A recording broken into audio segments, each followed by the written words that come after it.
orang-orang Romawi berkhianat. Berkhianat. Padahal mereka tertulis melakukan perjanjian itu 10 tahun. Ada yang mengatakan di tahun ketiga, ada yang mengatakan di tahun kelima, mereka berkhianat.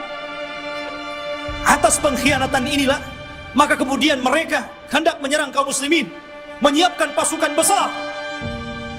Dan kaum muslimin butuh pemimpin untuk melawan Romawi. Dari sinilah apa yang kita bahas malam ini, khurujul Mahdi. Muncul Imam Mahdi untuk melawan orang-orang Romawi. Ma'asyiral muslimin rahimani wa rahimakumullah.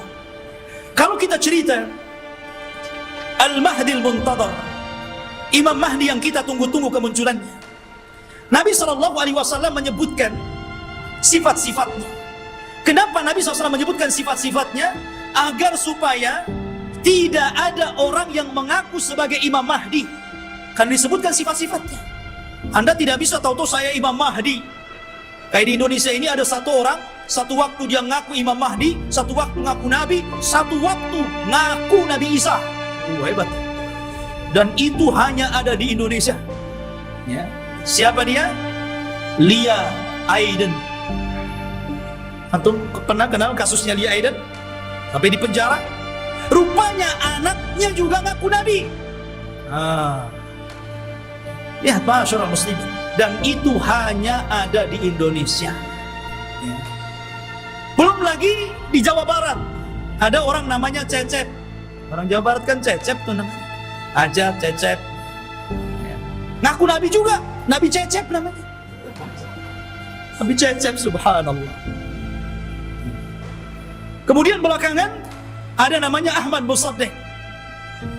Sampai gempar. Banyak di negeri kita ini ngaku Nabi. Kalau di Batam saya belum dengar. Di Batam ini ada yang ngaku orang bisa melihat Allah aja itu. Tapi bayar 500 katanya. Jadi intinya bahwa Imam Mahdi ini dijelaskan sifatnya, dijelaskan tanda-tanda kemunculannya. Dan dia disabdakan Nabi SAW, laulam yabqa minad dunya illa yaumun.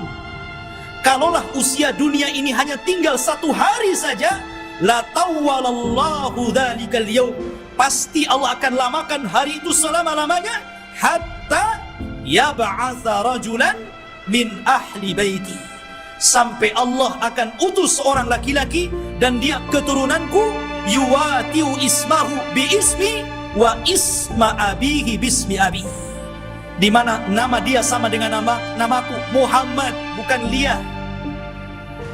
Bapaknya Abdullah, bukan Aiden. Jadi Muhammad bin Abdullah Al-Hasani, keturunan Hasan, Al-Alawi, keturunan Ali. Artinya dia keturunan cucu Rasul, Hasan bin Ali. Dan ini Imam Mahdi ahli sunnah. Berbeda dengan Imam Mahdi Syiah. Mereka menganggap Imam Mahdi Syiah itu keturunan Husain. Namanya Muhammad juga, tetapi Muhammad Hasan Al-Ashkari namanya. Katanya waktu kecil disembunyikan di satu tempat di gua di daratan Irak, namanya Sirdab. Jadi ada satu gua Sirdab, di situ ada lubang kecil, kemudian orang ngeker ke dalam gitu dan mengetuk-ngetuk pintunya, ukhruj ya Mahdi, ukhruj ya Mahdi. Itulah orang Syiah. Setiap hari ada yang menggedor-gedor pintu, keluar wahai Mahdi, keluar wahai Mahdi. Yang enggak keluar enggak ada Mahdinya. Ya. Masyaallah muslimin rahimani wa rahimakumullah. Maka Al-Mahdi itu keturunan Hasan. Maka yang disebutkan oleh banyak para ulama, salah satunya Syekhul Islam Ibn Taimiyah, kemudian juga muridnya Al-Imam Ibnul Qayyim rahimahullahu taala, ketika menjelaskan tentang kenapa Imam Mahdi keturunan Hasan, karena Allah memuliakan Hasan ketika dia menyerahkan kekuasaan kepada Muawiyah untuk menjaga darah kaum muslimin, maka keturunannya Allah muliakan akan menjadi imam yang belum sempat dicicipi oleh nenek moyangnya Hasan bin Ali. Padahal Hasan bin Ali sudah jadi presiden di zaman itu.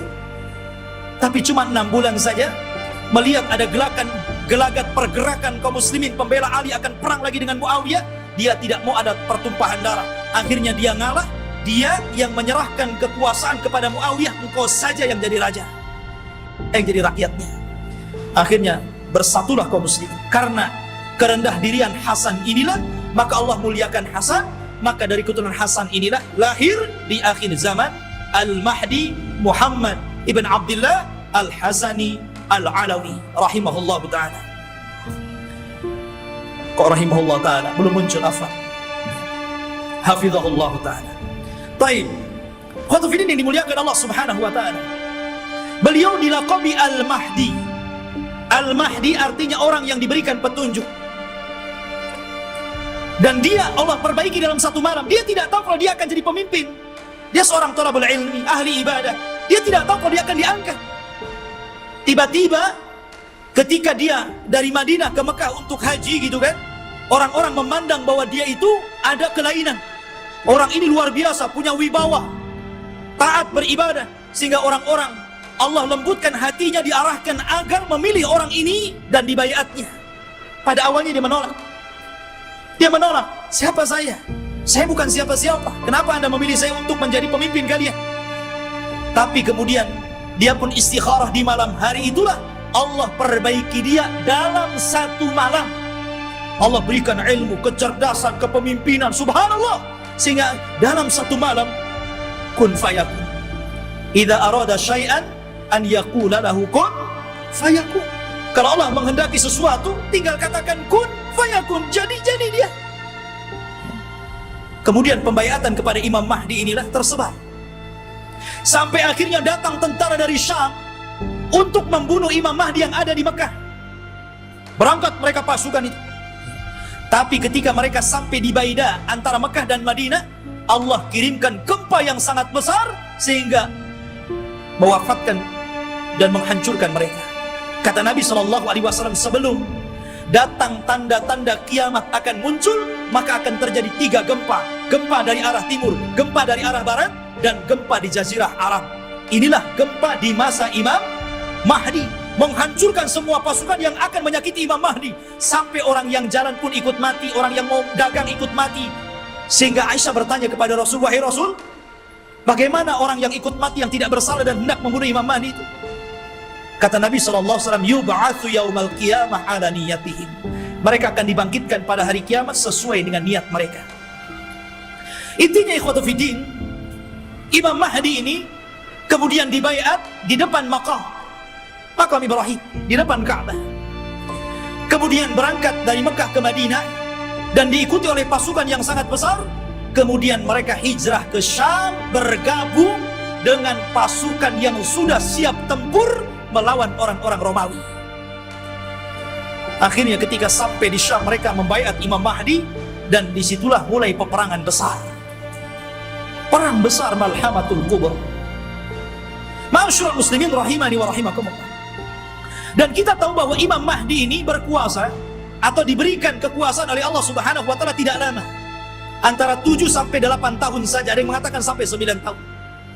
Dan dalam kekuasaan kaum muslimin, Imam Mahdi itu betul-betul membawa perdamaian, keadilan, kesuburan. Bahkan saking adilnya Imam Mahdi, Allah turunkan berkahnya dari langit, karena dia telah berhukum dengan hukum Allah. Kata Allah, walau anna ahlal qura amanu wattaqau lafatahna alaihim barakatin minas sama' wal ardh. Kalaulah sebuah penduduk, sebuah negeri beriman, bertakwa, maka Allah Subhanahu wa taala akan kirimkan berkah langit dan berkah bumi. Ini terjadi di kekuasaan Imam Mahdi. Kaum muslimin, harta dibagi rata sehingga tidak ada miskin, tidak ada kaya, semua sama. Imam Mahdi berhukum dengan hukum Allah, dan dia menggunakan khilafah dengan khilafah minhaj nubuwah. Ma'asyiral muslimin rahimani wa rahimakumullah. Lah ketika Imam Mahdi memimpin pasukan ini, kemudian Imam Mahdi berhasil menyerang orang-orang Romawi sampai ke jantung kotanya. Kemana? Ke Itali. Romawi di mana? Di Itali. Jadi bergerak dengan pasukannya sampai menyerbu orang-orang Romawi itu sampai ke jantung kotanya, ke Itali sana. Ketika menang dalam peperangan, para sahabat sudah merasa kaya dengan harta rampasan perang. Karena kalau perang itu, ikhwan, Kalau musuh kalahkan semua jadi milik kaum muslimin. Tanah milik kaum muslimin, rumah milik kaum muslimin, kendaraan milik kaum muslimin, kaya. Ya. Makanya tidak ada bisnis yang lebih menguntungkan kecuali perang. Kalau menang dapat segalanya. Kalau kalah ya mati nanti. Artinya di sini ikhwatul fillah yang dimuliakan Allah Azza wa Jalla, maka ketika sudah sampai dimenangkan itu mereka berada di Eropa, itu berada di Italia. Dan dimenangkan kaum muslimin, maka mereka sedang beristirahat di bawah-bawah pohon zaitun sambil menggantungkan pedang-pedang mereka, menunjukkan perang hari itu bukan dengan rudal, bukan dengan nuklir, tapi kembali ke pedang, kembali ke panah, kembali ke tombak, kembali ke kuda, kembali ke unta, persis di zaman Rasul.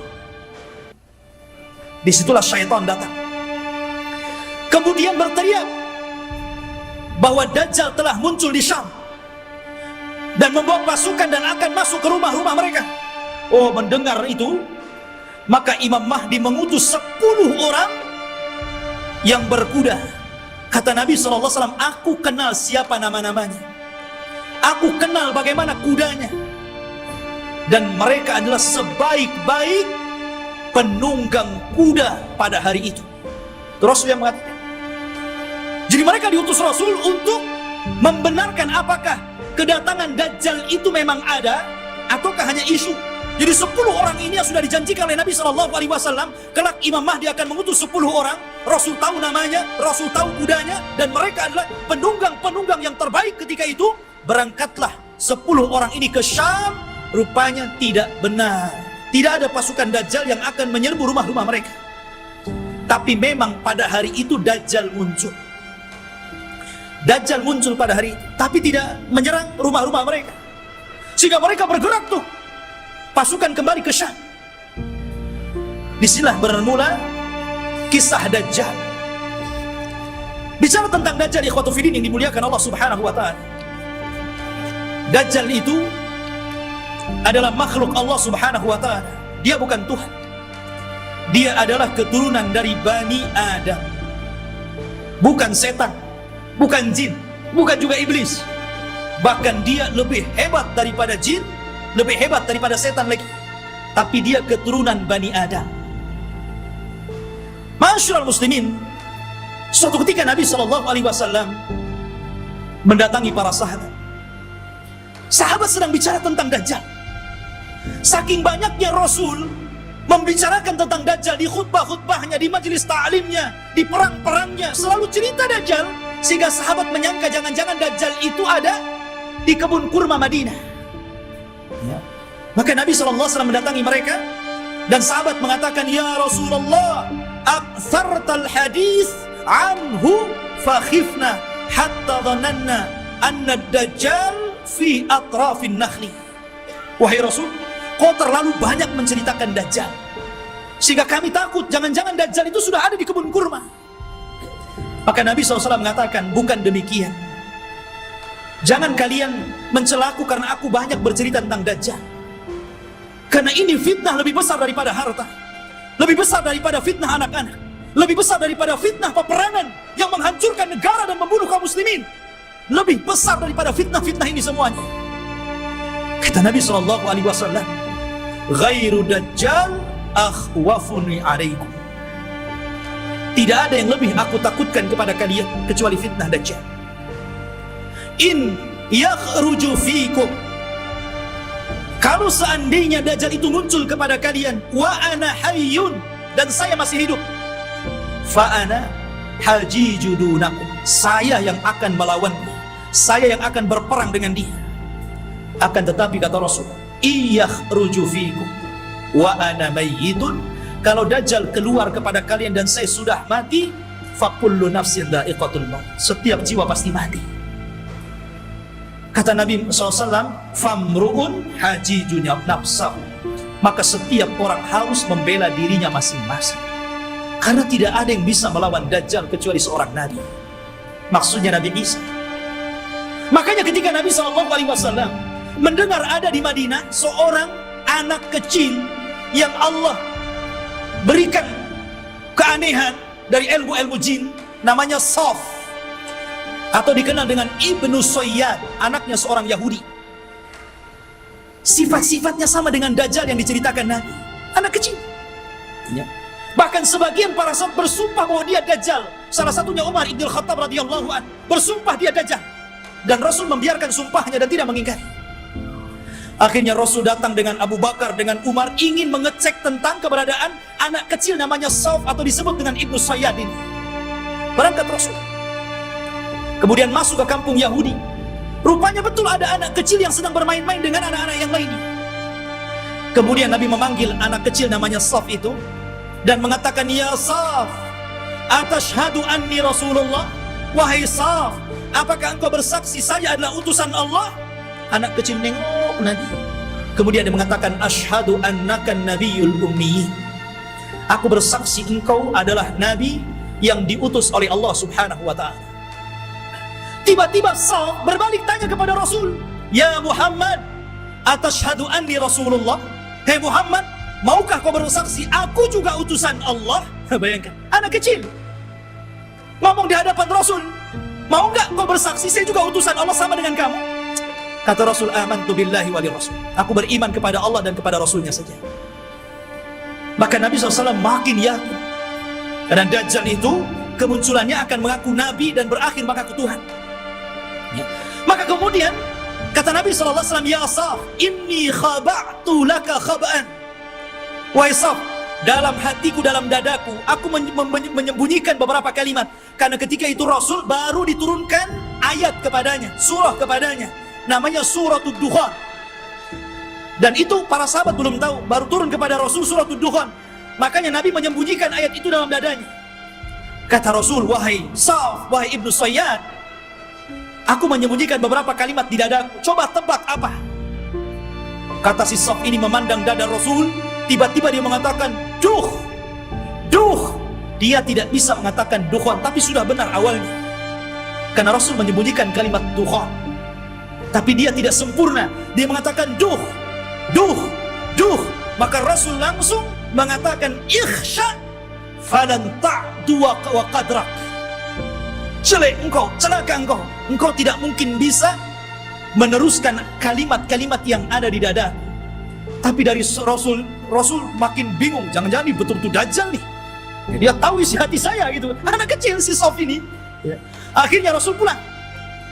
Kemudian pada waktu yang lain, dia ajak lagi Umar dan Abu Bakar ingin mengecek lagi keberadaan si Sauf ini. Setelah ketemu dan hendak kemudian diintai dan kembali ingin diuji, tiba-tiba datang ibunya. Melihat ada Rasul SAW dan ibunya kenal. "Ya Sauf, ataka Muhammadun. Ya Sauf, ataka Muhammadun." Hei Sauf, Muhammad sudah datang di sampingmu. Maka Sauf pun kemudian langsung pergi kemudian di belakang ibunya. Kata Nabi SAW, "Lau tarakathu latabayyana amruhu." Kalau ibunya ketika itu tidak memanggil-manggil, tentu aku sudah tahu siapa si Sauf ini. Apakah Dajjal atau bukan Dajjal. Tetapi ikhwatu fiddin, kenyataannya si Sauf ini kemudian tumbuh besar dan dia masuk Islam. Tapi dalam hati para sahabat masih ragu masalahnya. Jadi dia sudah tua, masuk Islam, sahabat masih ragu, masih ketakutan dengan si Sauf ini, Ibnu Sayyad yang sudah besar dan masuk Islam. Jangan-jangan dia Dajjal pura-pura masuk Islam. Jadi suatu ketika Abu Sa'id Al-Khudri radhiyallahu an, ketika Sauf ini hendak berangkat haji dan para sahabat banyak yang sudah berangkat duluan, rupanya Abu Sa'id Al-Khudri ketinggalan dan Sauf atau Ibnu Sayyad yang sudah tua, sudah dewasa gitu kan. Ketika itu Abu Sa'id Al-Khudri karena kecapean kemudian berada di bawah pohon untuk istirahat. Tiba-tiba si Sauf ini baru datang mau haji juga gitu kan. Dan Abu Sa'id Al-Khudri sangat ketakutan dengan Sauf ini karena Rasul pernah mengatakan dan sebagian para sahabat bersumpah dia Dajjal, itu masalahnya. Tiba-tiba ikut pula di samping Abu Sa'id, ikut duduk di situ. Gemetar Abu Sa'id ini. Tapi Sauf mengatakan, "Ya Abu Sa'id, aku tahu engkau takut kepadaku. Tapi coba pikirkan wahai Abu Sa'id, bukankah Dajjal itu tidak punya anak? Aku punya anak. Bukankah Dajjal tidak mungkin masuk Islam? Aku masuk Islam. Bukankah Dajjal itu tidak mungkin datang ke Mekah dan tidak juga menginjak Madinah? Aku bisa ke Mekah, aku bisa ke Madinah. Kenapa kau ragu? Aku ini sedih, kenapa orang-orang menuduhku Dajjal?" Ya. Dari situ Abu Sa'id Al-Khudri agak tenang itu. Tetapi Abu Sa'id Al-Khudri menjadi ketakutan di endingnya Ketika Ibnu Sayyad atau Saf mengatakan, tetapi ya Aba Sa'id, aku tahu di mana letaknya Dajjal. Ketika dia ngomong begini, langsung diambil barang-barangnya, kabur dia. Dia tahu di mana letaknya Dajjal. Awalnya dia sudah merendah tuh. Tahu-tahu endingnya yang gak enak gitu kan. Tapi ya Aba Sa'id, ana azri aina mawdi'ad Dajjal. Saya tahu di mana Dajjal berada. Masya Allah. Makanya suatu ketika Abdullah bin Umar radhiyallahu an pernah membuat marah, dipukulnya Ibnu Sayyad sampai marah. Karena marah Ibnu Sayyad, Ibnu Umar ketakutan, akhirnya lari ke rumah Hafsah. Dia melapor gitu kan, ya Hafsah, saya tadi pukul Saf, Ibnu Sayyad, dia marah. Kata Saf, kata saudaranya Hafsah ini, wahai Abdullah bin Umar, kau sudah tahu bagaimana sabda Rasul tentang kemunculan Dajjal. Dajjal tidak mungkin keluar kecuali karena kemarahan yang sangat besar. Hati-hati kamu. Ya. Dari situ ikhwatul fillah yang dimuliakan Allah Azza wa Jalla, sehingga para ulama ini mengatakan Saf ini Dajjal atau bukan. Tetapi pendapat yang kuat, boleh juga dia Dajjal, tapi Dajjal min Dajjal Dajjal yang lainnya. Karena Rasul mengatakan di akhir zaman akan muncul Dajjaluna kadzabuna salasuna kulluhum yad'una annahum nabi. Akan muncul zamannya di mana Dajjal para pendusta 30 orang akan mengaku dia nabi. Maka mungkin boleh jadi salah satunya adalah Ibnu Sayyad. Karena Ibnu Sayyad tidak dikisahkan meninggalnya, tiba-tiba dia hilang begitu saja. Ya. Masyarul muslimin, ataupun mungkin dia jasus, mata-matanya Dajjal, kita tidak tahu. Tapi yang jelas Dajjal itu sudah ada. Di zaman Nabi SAW sampai ada kisah yang luar biasa dari seorang sahabat namanya Tamim ibnu Aus Ad-Dari. Tamim ibnu Aus Ad-Dari ini masuk Islam belakangan, 2 tahun sebelum wafatnya Rasul. Di tahun ke-9 Hijriah dia baru masuk Islam. Dan dia seorang pelaut. Jadi suatu ketika Tamim Ad-Dari ini banyak berjasa juga dalam Islam, walaupun dia tidak lama berjumpa dengan Rasul, tapi dia orang yang menerangi masjidnya Rasul dengan pengalamannya, dan dia pula yang membuat mimbar Rasul. Ini Tamim ibnu Aus Ad-Dari ini. Jadi suatu ketika sebelum dia masuk Islam, dia berlayar ke lautan. Tidak tahu di laut mana, karena kemunculan Dajjal itu tidak jelas. Cuman Rasul mengatakan dari arah timur kota Madinah. Ketika Rasul, apakah di laut Syam? Tidak. Apakah di laut Yaman? Tidak. Lalu di mana? Dari timur Madinah. Dari timur Madinah yang mungkin mengarah ke Irak, ke Iran begitu kan. Karena Dajjal juga akan muncul di situ. Jadi Tamim ibnu Aus Ad-Dari ini berlayar. Tiba-tiba diombang-ambingkan dengan 30 awaknya. Kemudian terdampar di satu tempat, semuanya hutan belantara. Ada yang mengatakan di laut Yaman. Jadi ketika dia merasa, ini saya sudah mati atau belum? Rupanya belum mati. Maka dengan pasukannya masuk ke dalam hutan. Di tengah hutan dia mendapatkan satu binatang, subhanallah, nggak tahu belakang, nggak tahu depan, karena buluan semuanya, berbulu dari atas ke bawah. Dan itu makhluk yang pertama kali dijumpai oleh Tamim Ad-Dari. Gimana nggak takut? Nggak pernah melihat makhluk seperti itu. Maka dengan ketakutannya dia mengatakan, siapa kamu? Ya, kata Tamim Ad-Dari, kaget loh, ini binatang tak bisa ngomong. Dia mengatakan, kami dari Arab. Terus balik nanya, siapa kamu? Ana jassasa. Jassasa itu artinya jasus, mata-mata. Maksudnya mata-matanya. Ya. Maka kemudian siapa jassasa? Jassasa tidak mengatakan. Jassasa hanya mengatakan, engkau sudah ditunggu orang. Dia sudah lama bertahun-tahun mencari kabar. Ternyata orang yang ditunggu sudah datang.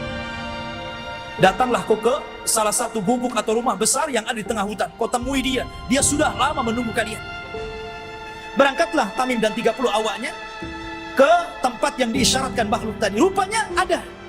Masuk ke dalam rumah, ada orang yang diborgol tangannya, diborgol kakinya, diborgol lehernya. Tiba-tiba mengatakan kepada orang ini, dari mana kalian? Maka Tamim dengan ketakutan mengatakan, nahnu minal Arab, kami dari Arab. Ha, kalian dari Arab?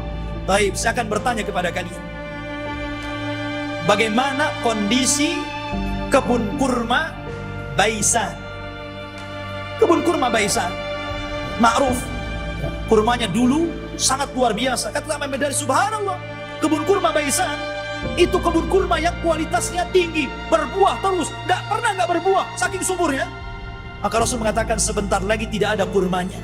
Kata para peneliti, hampir sudah 100 tahun yang silam dari sekarang ini, sudah tidak berbuah lagi.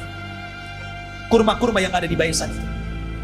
Kemudian kata orang ini mengatakan, bagaimana kabar tentang telaga yang ada di Tobaria? Telaga Tobaria. Dan telaga Tobaria itu telaga yang dijadikan orang-orang Israel untuk diambil air minum bersih mereka. Apakah nyusut atau tidak? Kata dia, oh masih banyak airnya. Dan katanya hari ini, saya baca di Google itu, ya bisa percaya bisa tidak Google. Kalau ingin yakin antum ke sana saja ke Israel. Ya. Katanya sudah surut hampir 30-40% air. Artinya apa yang dikatakan orang ini menjadi sebuah kenyataan. Kemudian kata orang ini mengatakan bagaimana kabarnya Ainuz Zughar. Ainuz Zughar, mata air Zughar itu mata air bersih yang biasa diambil minum dan untuk perairan ladang. Dan itu berdekatan dengan Bahrul Mayyit. Ya, dengan laut mati. Laut mati yang dulu kaum Lut diadab, kemudian ditimpakan dan sekarang jadi laut mati. Lah, Ainuz Zughar itu ada di sekitar itu. Kata orang ini, apakah masih berair? Ya, masih berair. Para petani masih ngambil airnya. Orang-orang masih minum di situ. Kata orang ini, sebentar lagi akan kering. Kemudian orang ini bertanya, apakah sudah tampak Nabi utusan Allah, Nabi Arab? Kata Tamim Ad-Dari, dia sudah sampai di Madinah, berhijrah dari Mekah. Apakah orang-orang membenarkan dan mendustakan? Ya, ada yang membenarkan, ada yang mendustakan. Kata Dajjal, sebaik-baik manusia adalah orang yang mengikuti dia. Dajjal saja nyuruh kita ikut Nabi. Dia mengatakan apa? Sebaik-baik orang adalah ikut dia. Dajjal tuh. Sekarang yang bukan Dajjal nggak mau ikut Nabi. Nggak mau juga nyuruh orang ikut sunnah Nabi. Ada orang ikut sunnah Nabi dikatakan Wahabi. Ma'asyiral muslimin rahimani wa rahimakumullah. Maka kemudian Tamim Ad-Dari ketakutan, nggak mau lagi berdialog banyak-banyak, gitu kan? Dia langsung pergi pulang, cari jalan keluar. Allah takdirkan sampailah dia ke Madinah tepat pada tahun 9 Hijriah. Kemudian masuk Islam. Disitulah dia bercerita tentang pertemuan dia dengan makhluk yang aneh. Kata Nabi, tahukah kamu? Manusia yang kau temui itu adalah Dajjal. Artinya sudah pernah ditemui salah seorang sahabat. Dan inilah satu-satunya kisah dari sahabat yang diriwayatkan Rasul, kemudian diriwayatkan kepada para sahabatnya. Rasul tidak pernah mengambil riwayat dari para sahabat. Yang ada sahabat meriwayatkan dari Nabi. Ini tidak, Nabi meriwayatkan dari sahabat, kemudian diriwayatkan ke sahabat yang lainnya. Satu-satunya sahabat yang diambil riwayatnya adalah Tamim Ad-Dari. Karena Rasul kan tidak punya, apalagi Tamim Ad-Dari seorang Nasrani sebelumnya. Maka dari situ ikhwatu fiddin, kata Nabi SAW di hadapan para sahabatnya, dia bercerita sambil bawa tongkat. Maka Nabi SAW mengatakan, kelak Dajjal itu akan sampai ke sini. Maksudnya Madinah dan Mekah. Tapi dia tidak akan bisa masuk. Dajjal itu hanya bisa yatarakab, hanya bisa mengintip di balik bukit Uhud. Karena seluruh kota Madinah dan Mekah akan dipagari malaikat, di tangannya pedang-pedang yang siap untuk membunuh Dajjal. Dajjal ketakutan. Dia hanya bisa melihat dari atas bukit Uhud. Dilihatnya Masjid Nabawi, tepatnya kuburan Nabi, bercahaya warna putih. Kemudian Dajjal mengatakan, hada qasrul abiyad, hada qasru Ahmad. Inilah istananya Muhammad, inilah istana putih. Dan subhanallah, apa yang dikatakan Dajjal menjadi sebuah kenyataan. Kalau antum umroh atau Allah takdirkan antum haji gitu kan, cobalah antum melihat Masjid Nabawi di malam hari dari kejauhan. Naiklah ke bukit Uhud gitu kan, antum lihat Masjid Nabawi, tepatnya kuburan Rasul, maka akan dilihat ada cahaya putih. Dari tempat itu ada cahaya putih yang ke atas, membenarkan apa yang dikatakan Dajjal. Dan Dajjal tidak akan sanggup masuk ke kota ini, maksudnya kota Madinah, sambil memukul-mukul, hadhihi tayyibah, hadhihi tayyibah, hadhihi tayyibah, kata Rasul. Inilah negeri yang disucikan, inilah negeri yang disucikan, inilah negeri yang disucikan. Dajjal tidak mungkin masuk ke negeri ini, Mekah dan Madinah. Makanya di zaman itu salah satu tempat yang aman dari Dajjal, berangkatlah antum ke Mekah dan Madinah. Cuman sayang nggak ada pesawat. Antum kira-kira naik apa tuh dari Batam ke sana? Ya, nggak ada lagi pesawat terbang. Ya. Mungkin belum sampai dah mati di jalan. Jadi khotbah ini yang dimuliakan Allah Azza wa Jalla. Kata Nabi SAW, ketika bicara Dajjal, beliau mengatakan, sesungguhnya ayyuhan nas, innaha lam takun fitnatun ala wajhil ardi mundu dhara Allahu dzurriyyata Adam a'zam min fitnatid Dajjal. Wa inna Allah lam yab'ats nabiyyan illa hadzara ummatahu Dajjal wa ana akhirul anbiya wa antum akhirul ummah. Wahai manusia, tidak ada satupun fitnah yang lebih dahsyat ketika Allah menciptakan anak Adam dibandingkan fitnah Dajjal. Karena andailah seluruh dukun-dukun yang ada di dunia dikumpulkan, kemudian melakukan kontes sihir, maka sihir mereka jauh di bawah sihir Dajjal. Nggak ada dukun, walaupun satu dunia melawan Dajjal, nggak akan bisa dilawan. Sihirnya luar biasa. Ya, itu dukun tuh, memang luar biasa sihirnya. Diberikan oleh Allah Azza wa Jalla kekuatan sehingga orang mudah untuk percaya bahwa dia Tuhan kita, itu masalahnya. Kalau tukang sihir itu kan ma'ruf di zaman Nabi Musa. Justru ketika Nabi Musa menampakkan mukjizatnya, semua tukang sihir beriman kepada Musa, walaupun belakangan dibunuh semua oleh Firaun. Tapi mereka orang yang dimasukkan ke dalam surga padahal tidak pernah sujud kepada Allah sedikit pun, karena beriman kepada Musa. Ya. Lah kata Nabi SAW, sejak zaman Adam dilahirkan dan anak cucunya sampai hari ini, tidak ada fitnah yang lebih besar daripada fitnah Dajjal. Dan tidak ada satupun nabi yang Allah utus kecuali memperingatkan umatnya tentang kemunculan Dajjal. Nabi Syuaib memperingatkan umatnya tentang kemunculan Dajjal. Nabi Saleh, Nabi Yaqub, nabi-nabi yang lainnya, Nabi Ibrahim, Nabi Sulaiman, Nabi Daud, dan seluruh para nabi, mereka mengingatkan tentang kemunculan Dajjal. Kalau seluruh para nabi dan rasul mengingatkan akan kemunculan Dajjal, termasuk juga Nabi kita Muhammad SAW, maka cukuplah ini bukti bahwa fitnah Dajjal itu sangat dahsyat karena seluruh para nabi memperingatkannya. Ini antum harus paham. Masyarul muslimin, sedikit kita mengenal ciri-ciri Dajjal. Dajjal itu keriting rambutnya. Bukan berarti yang keriting dia Dajjal. Jadi dia memiliki rambut keriting yang dipintal. Makanya Dajjal itu kusut sekali mukanya, ya kan? Jadi antum tahu orang-orang yang keriting habis dikeriting dipintal lagi, ya. Tetapi dia tidak hitam kulitnya. Biasanya kan yang kriwal, yang dipintal-pintal itu kan kebanggaan orang-orang yang berkulit hitam, kan? Dajjal tidak, kulitnya putih. Ada yang mengatakan kemerah-merahan. Jadi memang dia putih, tapi kusut.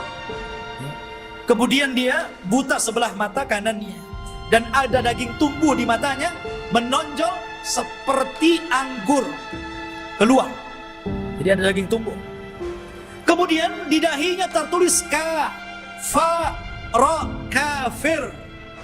Bisa dibaca oleh seorang mukmin, baik yang pandai baca ataupun yang buta huruf. Semua bisa baca. Artinya bahwa semua orang bisa baca dia kafir, tapi semua orang ikut Dajjal, itu masalahnya.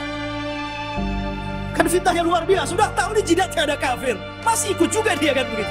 Itulah fitnahnya. Karena dia bisa dibaca oleh siapapun. Yang pandai baca sama yang buta huruf bisa baca. Kemudian juga lehernya lebar, pendek besar, dan kakinya bengkok. Kakinya itu kayak busur panah. Kalau jalannya jelek sekali. Dan dia matanya sebelah awar. Dari sini menunjukkan kalau orang itu waras, beriman, imannya kuat, otaknya dipakai, tentu orang itu tidak mungkin mengakui orang seperti ini Tuhan karena banyak cacatnya. Ya kan jelek itu orangnya, kok jadi Tuhan pula, ya, dan mengaku ana rabbukum, saya Rabb kalian.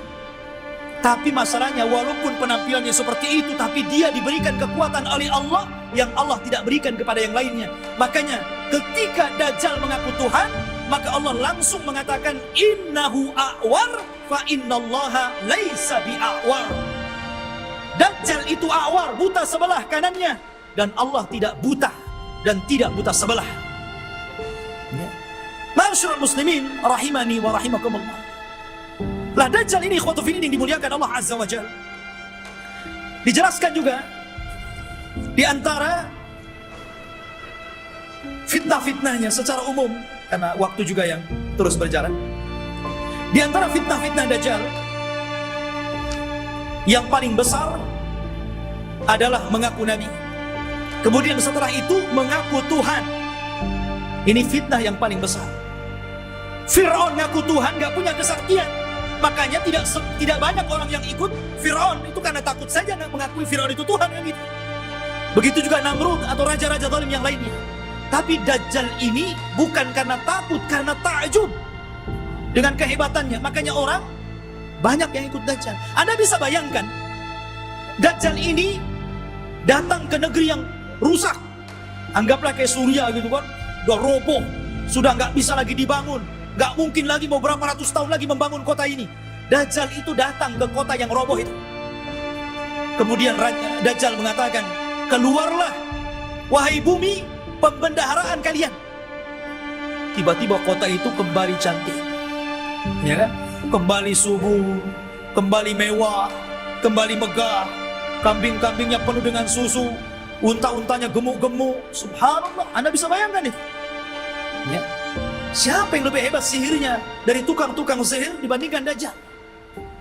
Dan sebaliknya, kalau ada kota bagus, subur, banyak ternaknya, kemudian Dajjal lewat, kemudian tidak beriman kepada Dajjal, langsung ambruk, langsung gersang, langsung pada mati. Gitu. Subhanallah. Ya. Seperti ini fitnah. Bahkan suatu ketika Dajjal ini mendatangi sebuah perkampungan. Kemudian mengatakan, bagaimana kalau kuhidupkan keluarga kalian, apakah ibu kalian, apakah anak yang kalian cintai, atau siapalah terserah di antara keluarga kalian, siapa yang mau kuhidupkan, kuhidupkan. Tapi syaratnya setelah itu beriman bahwa aku Tuhan kalian. Wah, orang kampung keluar semua. Maka yang ingin ibunya dihidupkan, kata Dajjal, ditunjuk kuburan ibunya itu. Maka setan datang, fatamatsala lahum, kemudian berubah menjadi seolah-olah ibunya, seolah-olah anaknya, seolah-olah suaminya, seolah-olah bapaknya, seolah-olah kerabat-kerabatnya. Akhirnya mereka pun berkumpul, kemudian memeluk suaminya, istrinya, ibunya, macam-macam, dan mengatakan kepada keluarganya, ikutilah orang itu karena dia adalah Tuhan. Ya. Seperti itu, gak ada tukang sihir yang bisa kayak gini. Curi Dajjal.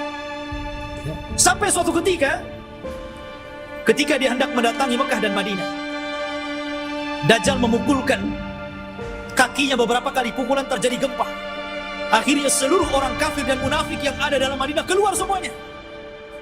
Ketika itu ada anak muda yang kuat imannya menantang Dajjal. Dia cari Dajjal di kerumunan pasukannya yang diikuti 70 orang-orang Asfahan, Yahudi Asfahan. Dan mereka menggunakan selendang-selendang yang hari ini orang-orang Yahudi memakainya. Toyalis. Selendang yang dipakai di bahu-bahu mereka itu. Toyalis namanya. Ya.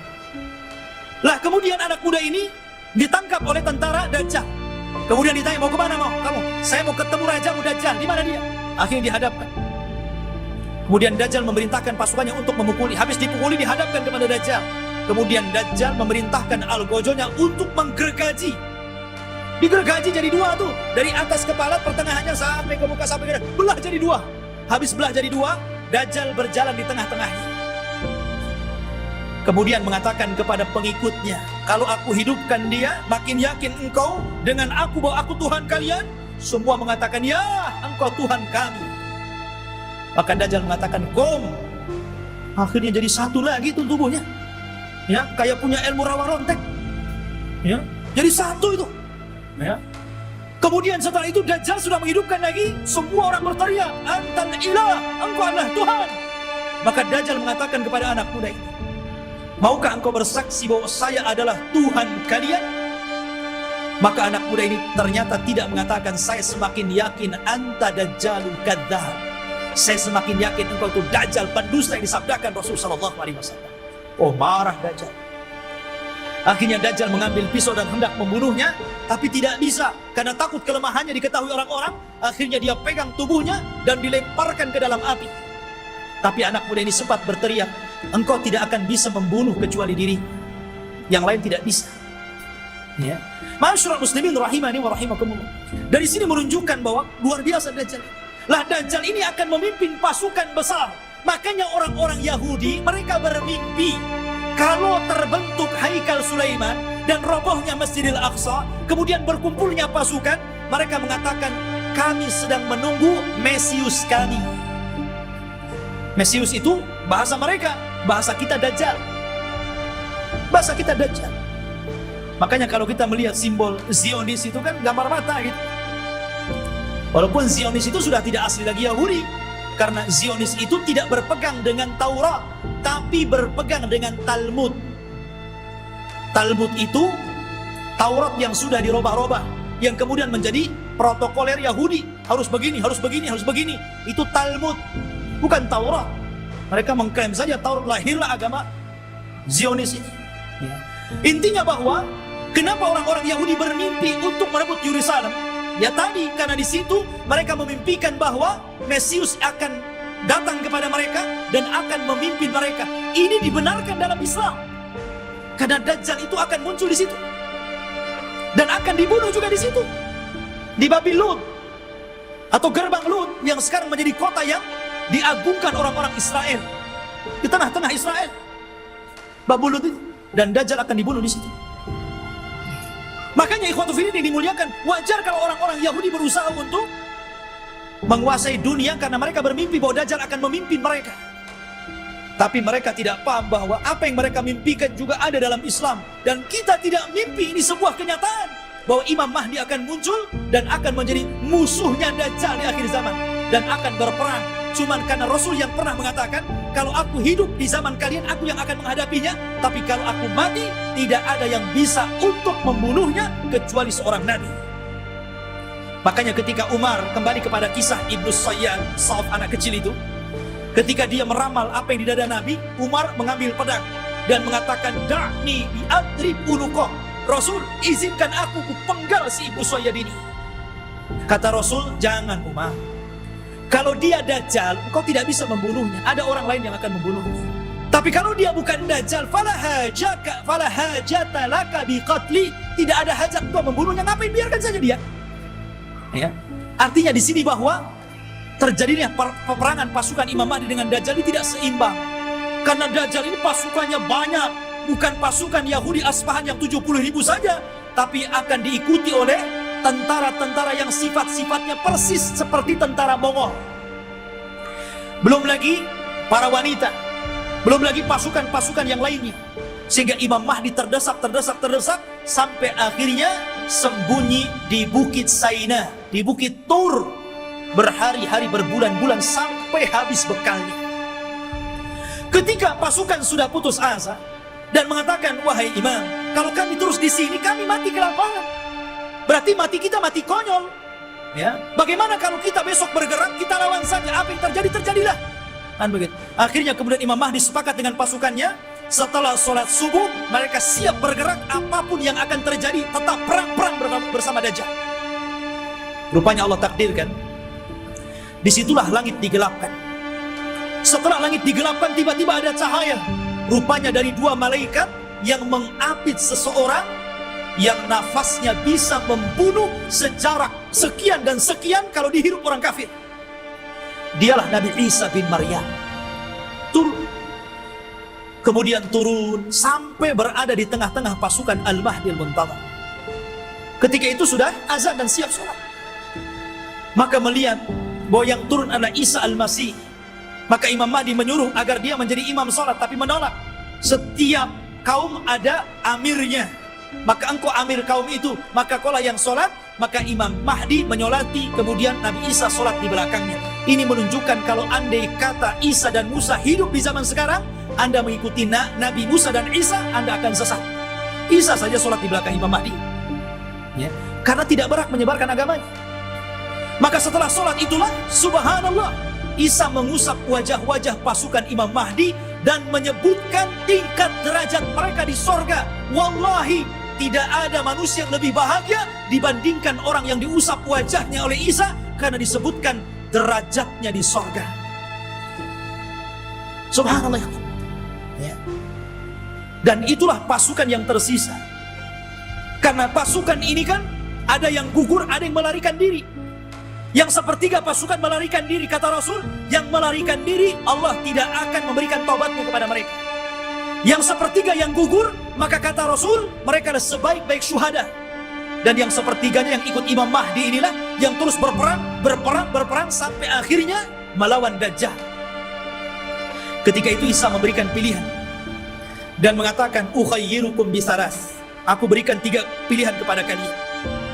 Pilihan yang pertama, kalian tidak usah berperang, di sini saja bersembunyi. Aku akan berdoa kepada Allah, Allah kirimkan gempa sehingga menenggelamkan seluruh pasukan Dajjal Dajjal-Dajjalnya. Atau yang kedua, aku akan berdoa kepada Allah agar Allah kirimkan pasukan, tapi bukan kalian. Pasukan inilah yang kelak akan membunuh Dajjal, dan kalian tidak perlu capek, sembunyi saja di sini. Atau yang ketiga, besok kita berangkat, saya pimpin kalian, kita lawan Dajjal, dan aku akan berdoa kepada Allah, semoga tangan-tangan Yahudi dan seluruh pengikut Dajjal tidak sanggup mengangkat pedangnya sehingga engkau tinggal mudah menebas lehernya. Yang ketiga yang enak nampaknya. Ya. Akhirnya mereka memilih yang ketiga itu. Ya. Diambilnya yang ketiga. Maka setelah sholat subuh, diusap wajah, kemudian disebutkan tingkatannya di sorga, mereka pun turun pasukan dari Bukit Saina dipimpin Nabi Isa bin Maryam, maka mereka tinggal tebas saja itu pasukan Dajjal itu. Akhirnya karena terjadi kelemahan, seluruh pasukan Dajjal tunggang langgang, lari ke sana kemari, sembunyi di batu. Batu bisa bicara, hei Muslim, Yahudi di belakang, bunuh dia. Senang, ada dia, bunuh. Masuk gua ngomong, masuk pohon ngomong. Tidak ada satupun makhluk kecuali dibuat bicara oleh Allah. Bagaimana Allah hinakan itu? Mereka nggak bisa sembunyi. Mau sembunyi di mana? Semua makhluk Allah bicara. Hei Muslim, ini Yahudi bunuh di sini. Ya. Akhirnya mereka lari ke sebuah pohon yang dijanjikan bahwa pohon itu bisa melindungi mereka. Kata Nabi SAW, kecuali satu pohon, mereka tidak akan bicara, mereka akan melindungi orang-orang Yahud, dan pohon itu disebut Gharqad namanya. Pohon Gharqad. Maka yang sekarang karena hadis ini sudah bocor sampai ke Israel, maka orang Israel membuat perkebunan sehijau-hijaunya dengan pohon Gharqad. Tapi sayang kemarin kebakaran. Nanam lagi. Ya. Mudah-mudahan kebakaran lagi. Ya. Masyaallah muslimin, tetapi dulu saya pernah mendengar ada orang cerita tentang beberapa tokoh-tokoh di Jawa Timur kalau tidak salah. Berkumpul mereka membicarakan tentang fatwa pohon Gharqad. Karena bentuk pohon Gharqad ini hampir mirip dengan cemara. Ya. Sehingga kemudian sebagian mereka mengatakan bahwa jangan-jangan cemara itu adalah Gharqad. Sampai akhirnya ada yang memberikan ide bagaimana kalau kita tebang semua pohon cemara itu, biar nggak ada orang Yahudi sembunyi di Indonesia gitu. Bukan cemara, bukan Gharqad Islam. Cemara ya cemara, biarkanlah cemara itu untuk penghijauan gitu kan. Ya. Jadi ikhwatu fillah ini dimuliakan. Jadi pohon Gharqad itulah yang tidak akan bicara. Makanya orang Yahudi mengembangkan pohon ini di mana-mana.